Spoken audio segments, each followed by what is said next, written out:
Je me trouve maintenant à côté de cette statue de ce gorille qui pour nous représente beaucoup de choses. C'est quelque chose de vraiment très symbolique. Parce que tout d'abord, il faut savoir que Aviation sans frontières travaille dans l'humanitaire, mais travaille aussi dans l'environnement, dans la sauvegarde des espèces en danger, grâce aux moyens aériens au sens large. Drones, aéronefs ultra-légers motorisés, avions, satellites. Et donc, se retrouver ici aujourd'hui à Panzi, qui est vraiment pour nous l'un des plus grands symboles de notre action humanitaire, mais être ici à côté d'une statue de gorille, c'est un peu la jonction entre deux pôles majeurs de l'action d'Aviation sans frontières Belgique. L'autre chose qu'il y a, c'est que l'histoire de la Fondation Panzi est aussi liée à l'histoire des gorilles. Nous nous trouvons ici, pas très loin du parc national de Kahuzi-Biega, où jusqu'aujourd'hui survivent des gorilles. Et il y a un homme de la famille de Schrijver qui avait lancé ce projet de conservation des gorilles il y a très longtemps. Et aujourd'hui, ces enfants qui sont encore dans la région perdurent son action, sa passion pour les gorilles. Et il y a une de ses filles, Christine de Schrijver, qui a joué un rôle dans l'avènement de la Fondation Panzi et qui en est aujourd'hui la vice-présidente. Et pour attirer l'attention sur les violences sexuelles qui ont lieu dans le Sud Kivu, le gorille a été en quelque sorte un messager.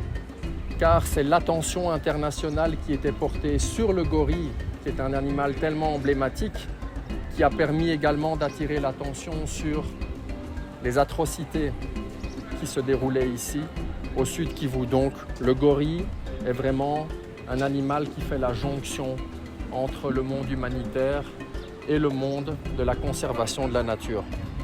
Enfin, ce qui donne de l'espoir quand même, c'est qu'on n'aurait jamais imaginé, il y a une trentaine d'années, qu'aujourd'hui, en 2024, il y aurait encore des gorilles ici, au niveau du parc de Kahuzi-Biega. Ces gorilles ont survécu à de nombreuses guerres, et cela grâce à l'opiniâtreté, grâce à la motivation de personnes qui se sont battues pour cette espèce, qui ont mobilisé beaucoup de personnes. Il y a eu un travail en collaboration avec les communautés pygmées, les conservationnistes, et finalement, le succès est là. Ces gorilles, aujourd'hui, se portent bien et vous pouvez aller à Kahuzi-Biega, passer un peu de temps avec eux. Donc, c'est le symbole de l'espoir. Tout comme aujourd'hui, on peut espérer qu'un jour, les atrocités qui sont commises ici au Sud Kivu vont s'arrêter grâce au travail fabuleux de personnes comme le Dr Mukwege, de toutes ces équipes au niveau de l'hôpital de Panzi, de la Fondation Panzi.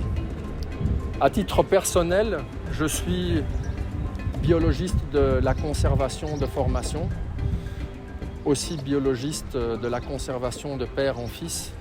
Et donc évidemment, le gorille est vraiment une espèce particulièrement emblématique. Et tout autant le Dr Mukwege a un peu apporté un grand renouveau dans ma vie professionnelle d'humanitaire, a vraiment redonné beaucoup de sens à mon travail. Les gorilles, dans le volet environnemental, sont vraiment une grande motivation pour moi.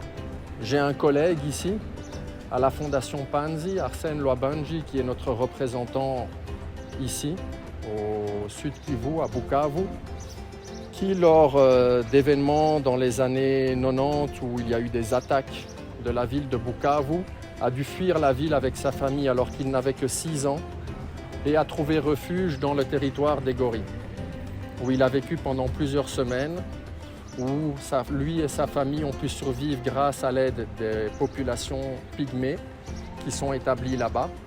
Et donc il a partagé l'habitat des gorilles pendant de nombreuses semaines pour fuir la guerre. Et nous étions ensemble en 2021 avec les gorilles à Kahuzi-Biega. Il a pu manifester toute son émotion de revenir sur ce lieu où il a dû vivre avec sa famille pour fuir les atrocités de la guerre.